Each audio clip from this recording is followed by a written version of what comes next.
Mi novia dijo, encontré al indicado, voy a irme con él, podemos terminar de una vez. Un año después la volví a ver, la vida fue dura con ella.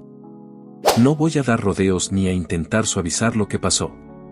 Me llamo Sergio, tengo 25 años, y esta es la historia de cómo mi relación terminó de la forma más fría y humillante que he vivido.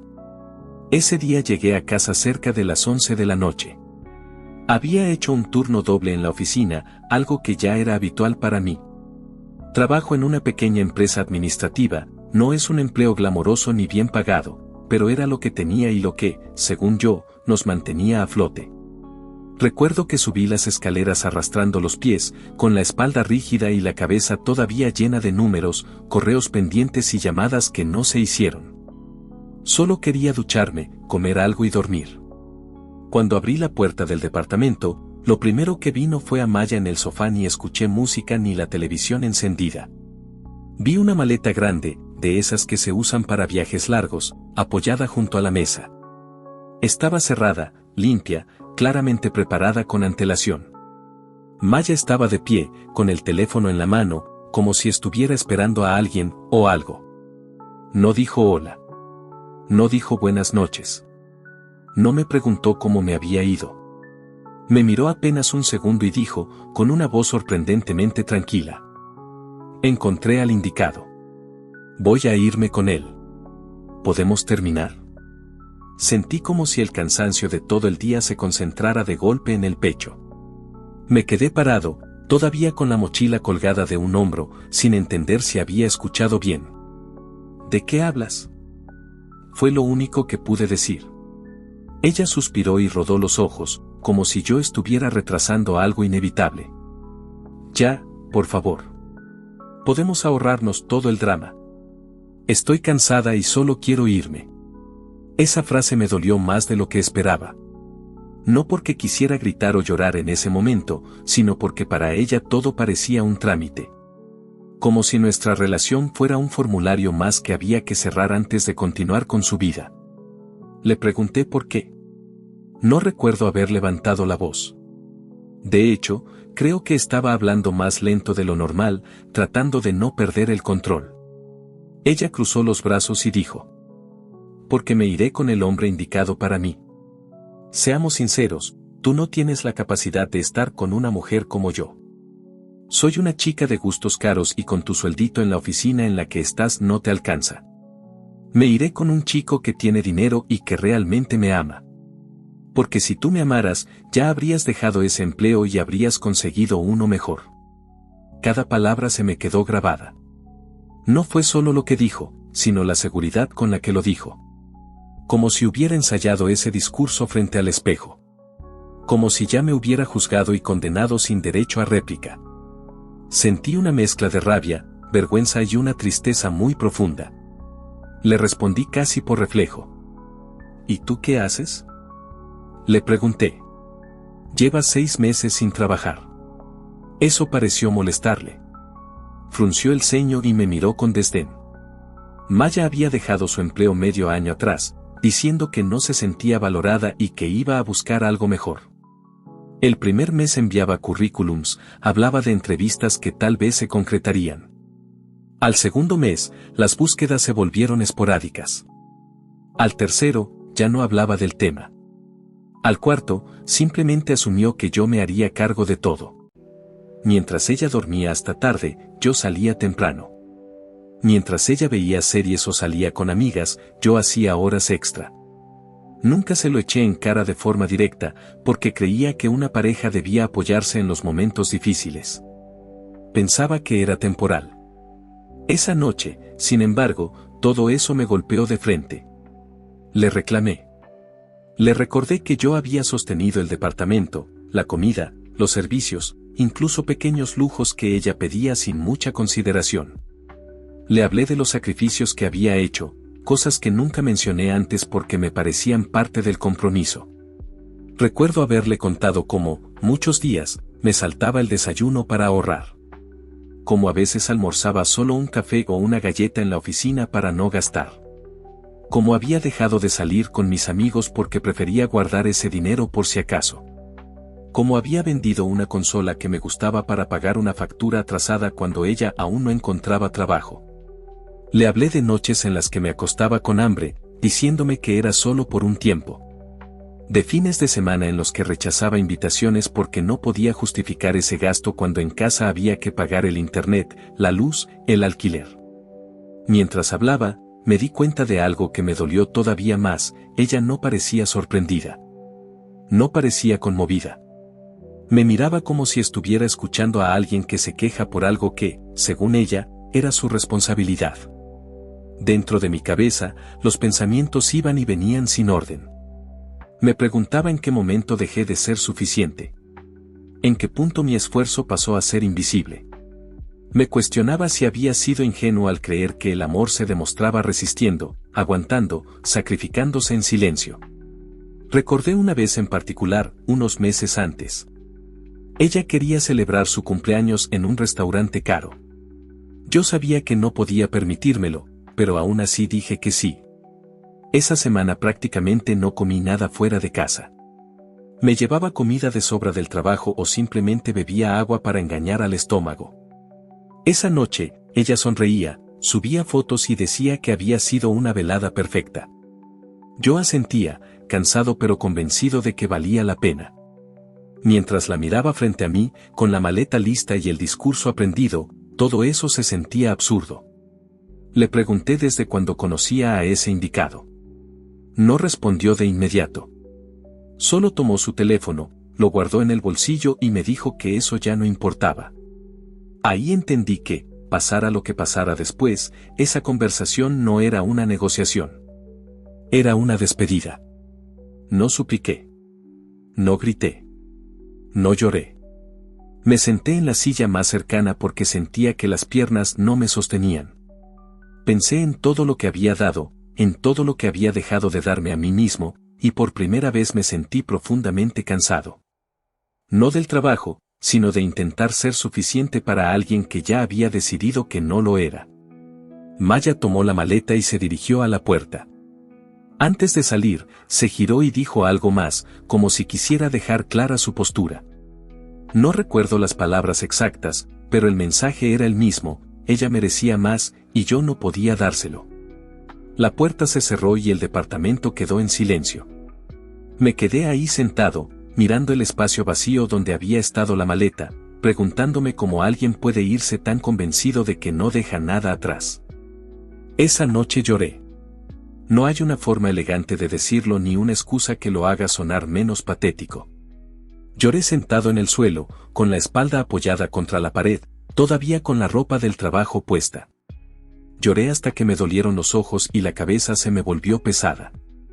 Me sentía estúpido, pero así fue. No fue un llanto breve ni contenido, fue uno de esos en los que el cuerpo parece deshacerse por dentro. Y no fue solo esa noche. Lloré las siguientes también. Lloré al llegar del trabajo, lloré al ducharme, lloré acostado mirando el techo. A veces no lloraba de tristeza pura, sino de confusión. Me preguntaba en qué momento todo se había torcido, cómo había llegado a normalizar tantos sacrificios sin darme cuenta. Me sentía reemplazable, desechable, como si hubiera cumplido una función y ya no fuera necesario. Intenté escribirle. No para rogarle que volviera, sino para entender. Para tener algún tipo de cierre. Pero no pude. Maya me había bloqueado de todos lados. Mensajes, llamadas, redes sociales. No existía para mí, como si hubiera borrado mi nombre de su vida con la misma facilidad con la que cerró la puerta aquella noche. Eso también dolió. No solo se fue, sino que me eliminó por completo. No hubo explicaciones posteriores, no hubo despedidas tardías, no hubo arrepentimientos nocturnos.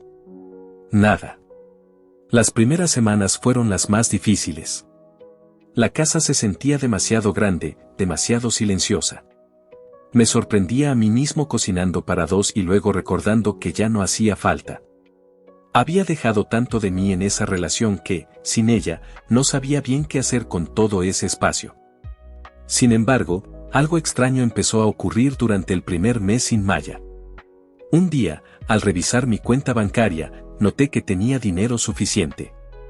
No dinero justo, no dinero calculado al centavo, sino dinero que sobraba. Al principio pensé que era un error, que había olvidado pagar algo importante. Revisé los recibos, las transferencias, las facturas. Todo estaba en orden. Por primera vez en mucho tiempo, podía darme un gusto sin sentir culpa. Recuerdo ir al supermercado y comprar carne sin mirar el precio. Elegí frutas que antes evitaba por considerarlas innecesarias. Compré pan recién hecho. No era un lujo exagerado, pero para mí lo fue. Esa noche comí bien, sin la sensación constante de estar haciendo algo irresponsable. Ahí me cayó una verdad incómoda: había trabajado como un animal todo ese tiempo para mantenerla y complacerla. No solo cubría lo básico, sino que intentaba cumplir expectativas que nunca parecían terminar.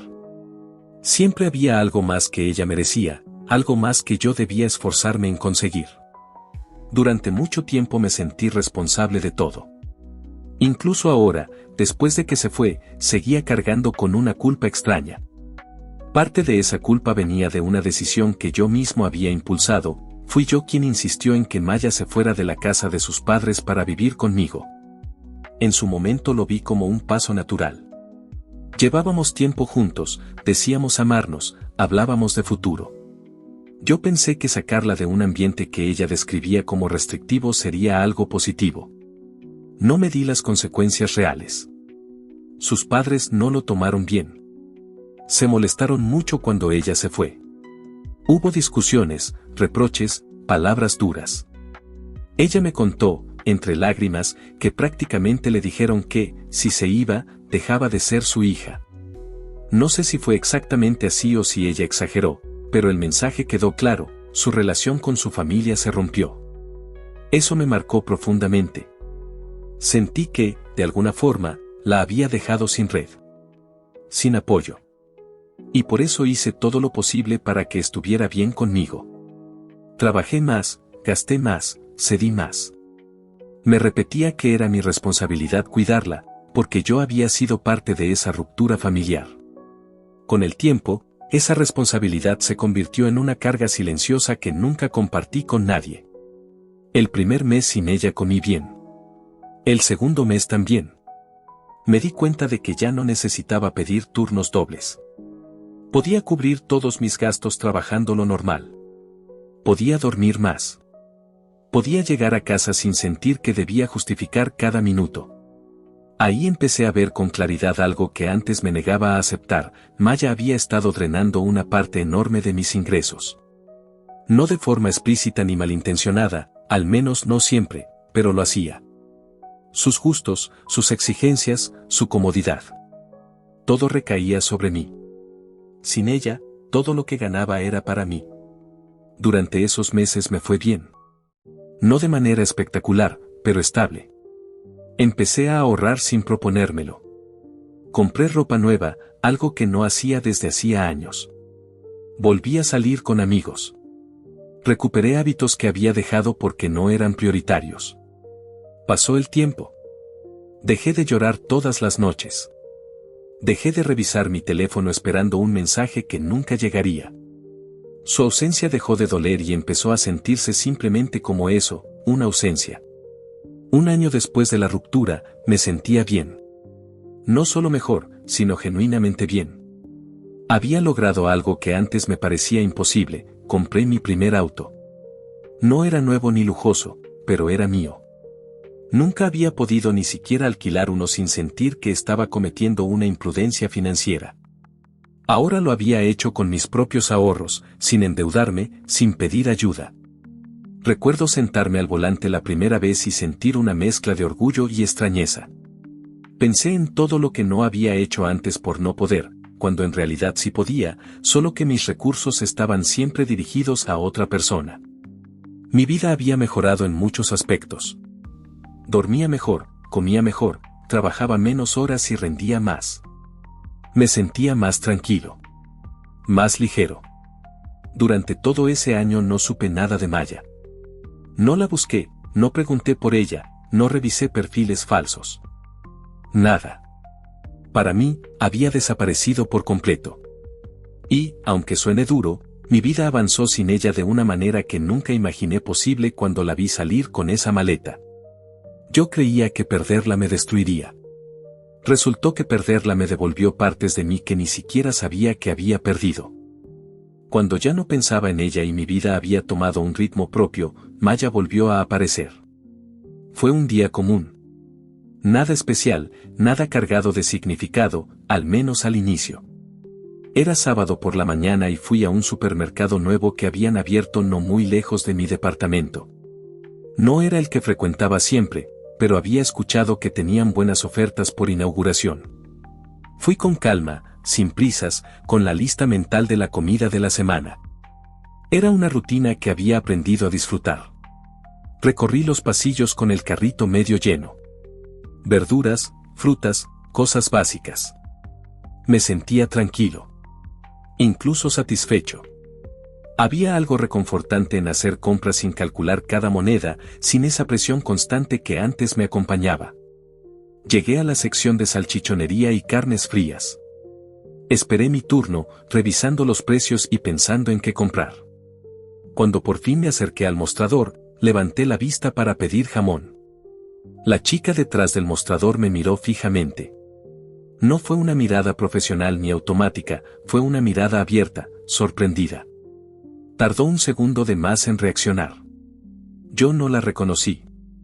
Llevaba un gorro de red y un cubrebocas que le tapaba gran parte del rostro. Pensé que tal vez solo estaba distraída. Entonces habló. ¿Sergio? ¿Eres tú? Me quedé quieto. Esa voz sí la reconocí. Sentí un vuelco en el estómago. Antes de que pudiera responder, ella se quitó el cubrebocas con manos temblorosas. Era Maya. Me quedé mirándola sin saber qué decir. Había cambiado. No de forma drástica, pero lo suficiente como para que mi mente tardara en encajar la imagen con el recuerdo. Estaba más delgada, o al menos más cansada. Tenía ojeras marcadas y el cabello recogido sin cuidado bajo la red. No llevaba maquillaje, o si lo llevaba era mínimo. Ya no era la imagen pulida que yo recordaba. No puedo creerlo, dijo. ¿De verdad eres tú? No respondí de inmediato. Creo que asentí apenas, más por inercia que por decisión. Ella salió de detrás del mostrador sin pedir permiso a nadie y se plantó frente a mí. Miraba mis manos, mi rostro, como si necesitara comprobar que era real. Dios, susurró. Llevo tanto tiempo queriendo volver a verte, pero no tenía el valor. Y ahora apareces aquí. Justo hoy. Esto es el destino, ¿sabes? Justamente estaba pensando en ti. Sus ojos empezaron a llenarse de lágrimas. Yo sentí una incomodidad inmediata, una tensión que me subió por el pecho. Miré alrededor. La gente seguía con lo suyo, pero la escena ya estaba llamando la atención. Antes de que pudiera reaccionar, Maya me abrazó. Fue un abrazo fuerte, repentino. Su cuerpo temblaba. Yo me quedé congelado, con los brazos rígidos a los lados, sin devolver el gesto. No sabía qué hacer. No quería causar una escena, pero tampoco quería ese contacto. Hueles igual que la última vez que te vi, dijo, con la cara apoyada en mi pecho. Adoro tu perfume. Eso fue demasiado. La separé con cuidado pero con firmeza. Di un paso atrás. Sí, bueno, dije. Un gusto verte de nuevo. Cuídate. Tomé el carrito y me giré para irme. No quería seguir ahí. Sentía el corazón acelerado y una mezcla de molestia y ansiedad que no esperaba sentir después de tanto tiempo. No llegué lejos. Maya me tomó del brazo.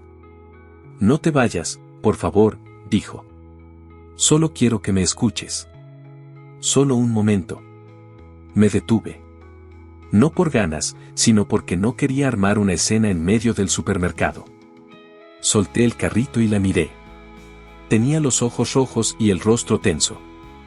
Me arrepiento, empezó a decir, sin esperar respuesta. Me arrepiento de todo. De cómo te hablé, de cómo me fui, de haberte tratado así. Yo estaba equivocada, completamente equivocada. Suspiré hondo. Sentía un nudo en el estómago. Ella siguió hablando, cada vez más rápido, como si temiera que la interrumpiera. El tipo con el que me fui no era lo que decía ser. Al principio todo parecía perfecto, pero luego cambió. Era un patán. Me quería en la casa todo el tiempo, controlaba lo que hacía, con quién hablaba. Decía que yo le debía todo porque él me mantenía. Bajó la voz. Me gritaba. Me humillaba. Y tragó saliva. Me golpeaba. Me quedé en silencio. No porque no me importara, sino porque no sabía qué decir. Sentí una mezcla confusa de cosas, incredulidad, pena, una rabia lejana que no sabía hacia quién iba dirigida. Un día me fui, continuó. Hice una maleta y huí. No podía más. Pensé en ir contigo, muchas veces. Pero me dio vergüenza. Después de todo lo que te dije, después de cómo me fui, no pude. Me explicó que terminó regresando a casa de sus padres. Que la recibieron, pero sin calidez. Que su padre fue especialmente duro. Que le dijo que, si iba a quedarse, debía aportar. Que ya no era una niña. Desde entonces he tenido varios trabajos, dijo. En ninguno duré mucho. Siempre había problemas, siempre terminaba despedida o renunciando. No era fácil. Pero ahora, señaló el uniforme, ahora me aceptaron aquí. Con la apertura del supermercado. Es un nuevo comienzo. Yo solo escuchaba. No asentía, no negaba. Me sentía fuera de lugar, como si estuviera oyendo la historia de alguien más. Mi mente estaba más concentrada en la incomodidad del momento que en el contenido de sus palabras.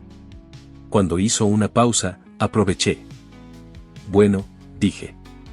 Me alegra que te hayan aceptado aquí. De verdad. Cuídate. Volví a tomar el carrito.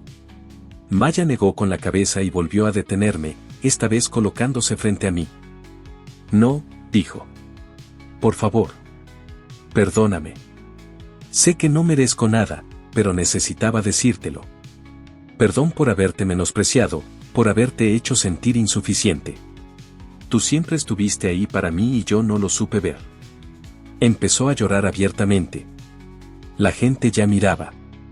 Yo sentía el impulso de desaparecer. Maya, dije, con voz baja pero firme. Déjame en paz. Me miró como si no hubiera entendido. Mi vida está mejor sin ti, continué. No te lo digo para hacerte daño. Es la verdad. Estoy bien. Y no quiero volver a remover todo esto. Sus manos temblaban. Solo quería una oportunidad para arreglar las cosas, susurró. No, respondí. Eso ya pasó. Di un paso a un lado, rodeé el carrito y me alejé sin mirar atrás. Sentía el corazón acelerado, pero también una claridad extraña. No satisfacción, no venganza. Solo certeza. Mientras caminaba hacia la caja, supe algo con absoluta claridad, escuchar su arrepentimiento no cambió nada de lo que había construido sin ella. Después de lo del supermercado pensé que ahí terminaría todo. Que ese encuentro incómodo y fuera de lugar sería el último capítulo entre nosotros. Me equivoqué. 2 días después empecé a recibir mensajes de un número que no tenía guardado. Al principio no contesté. Pensé que podía ser publicidad o alguien equivocado. Pero al tercer mensaje supe que era ella. Era Maya. No necesitó presentarse. Su forma de escribir, las palabras que usaba, incluso la manera en que pedía perdón, eran inconfundibles. Me dijo que lamentaba haberme abordado así en el supermercado, que no quiso incomodarme, que simplemente no esperaba verme y se dejó llevar por la emoción. Luego vinieron los mensajes más largos. Los que ya conocía demasiado bien. Me pidió perdón una y otra vez. Dijo que había reflexionado mucho durante ese año, que ahora entendía todo lo que yo había hecho por ella. Que fue injusta, cruel y arrogante. Que se avergonzaba de sus palabras y de la forma en que me dejó. Me dijo que yo siempre fui un buen hombre, que nunca debió menospreciarme, que ahora veía claramente el valor que tenía y que entonces no supo apreciar. Después de eso, llegó la parte que esperaba. Me pidió otra oportunidad. Dijo que no esperaba que volviéramos de inmediato, que solo quería hablar, tomar un café, empezar poco a poco. Que no buscaba que la mantuviera ni que cargara con ella otra vez. Que ahora era diferente. Que había cambiado. Que el dolor la había hecho crecer. Leí cada mensaje con calma. No sentí rabia. Tampoco satisfacción. Lo que sentí fue una especie de cansancio profundo, pero no físico, sino emocional. Un agotamiento que no viene del trabajo ni del esfuerzo, sino de repetir una historia que ya conoces demasiado bien. No respondí. La dejé en visto. No por crueldad, no por castigo, sino porque ya no tenía nada que decir. Todo lo importante se había dicho hacía un año, aunque en ese momento yo no lo supiera. No necesitaba explicarle por qué no quería volver, ni justificar mi decisión, ni exponer otra vez mis límites. Ya había aprendido que no siempre es necesario cerrar una puerta con palabras. Ella insistió algunos días más. Mensajes largos, luego cortos. Disculpas, recuerdos, frases cargadas de nostalgia. En uno de ellos dijo que siempre había sabido que yo era el bueno, que solo se había dejado deslumbrar por una ilusión equivocada. Ese mensaje fue el que más claro me dejó algo: yo ya no quería ser el bueno al que se vuelve cuando todo sale mal. Seguí con mi vida. Fui a trabajar, vi a mis amigos, conduje mi auto, cociné en casa, dormí tranquilo. Cada vez que veía el icono del mensaje sin responder, no sentía ansiedad ni culpa. Sentía distancia. Y esa distancia, lejos de doler, me daba paz. Lo del supermercado pasó hace una semana. Pocos días después de recibir esos mensajes decidí cambiar de número de teléfono. No lo hice por miedo, ni porque pensara que ella fuera a acosarme, sino porque no quería que existiera la mínima posibilidad de que volviera a contactarme. Necesitaba cerrar ese canal por completo. Al cambiar de número sentí algo muy simple pero muy claro: alivio. Hoy puedo decir que me siento mejor. No solo mejor que cuando ella se fue, sino mejor que cuando estaba con ella. Durante mucho tiempo viví convencido de que amar era darlo todo, incluso cuando no recibía casi nada a cambio. Pensaba que el sacrificio constante era una prueba de compromiso, que aguantar era parte del juego. Ahora sé que no es así. Me cansé de aportar y no recibir nada. Me cansé de justificar actitudes, de minimizar mis necesidades, de pensar que pedir equilibrio era egoísta. Me cansé de ser el soporte silencioso mientras mis propios límites se iban borrando. Esta historia no termina con un reencuentro romántico ni con una gran confrontación. Termina con algo mucho más simple: aprendí a elegirme. Aprendí que el amor no debería sentirse como una deuda permanente ni como una carrera en la que siempre vas detrás. Maya tomó sus decisiones. Yo tomé las mías. Y aunque lamento que su camino haya sido doloroso, eso ya no es algo que me corresponda cargar. Hoy sigo adelante, sin rencor, pero también sin puertas abiertas al pasado. Porque hay cosas que no se rompen de golpe, sino que se desgastan hasta que ya no queda nada que reparar. Y cuando eso pasa, lo más sano no es volver atrás, sino seguir caminando.